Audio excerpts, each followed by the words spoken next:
ఆంధ్రప్రదేశ్ రాష్ట్ర ప్రభుత్వం గురించి ధర్మవరం మాజీ ఎమ్మెల్యే వైసీపీ నేత కేతిరెడ్డి వెంకటరామిరెడ్డి కీలక వ్యాఖ్యలు చేశారు. ఆ వ్యాఖ్యలు ప్రస్తుతం నెట్టింట్లో వైరల్ అవుతున్నాయి. హామీల అమల్లో టీడీపీ కూటమి ప్రభుత్వానికి మరికొంత సమయం ఇవ్వాలని అన్నారు. కొత్త ప్రభుత్వం అధికారంలోకి వచ్చిన 2 నెలలకే హామీల అమలులపై గగ్గోలు పెట్టడం సరైంది కాదన్నారు.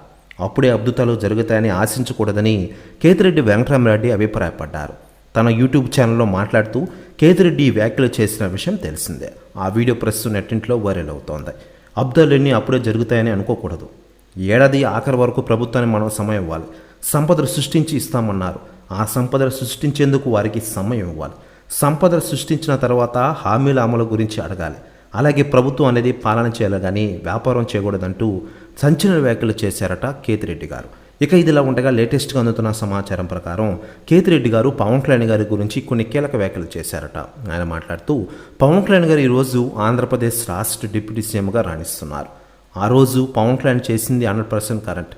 నేను ఎవరెవరో మాటలిని పవన్ కళ్యాణ్ గారిని ఏదేదో అన్నా అంటూ సంచలన వ్యాఖ్యలు చేశారట కేతిరెడ్డి గారు. ప్రస్తుతం న్యూస్ కూడా తెగ వైరల్ అవుతోంది ఆంధ్రప్రదేశ్ రాష్ట్ర రాజకీయాల్లో. ఇక ఇదిలా ఉండగా పవన్ కళ్యాణ్ గారు ప్రస్తుతం ఆంధ్రప్రదేశ్ రాష్ట్ర డిప్యూటీ సీఎంగా రాణిస్తున్న విషయం మనకందరికీ తెలిసిందే.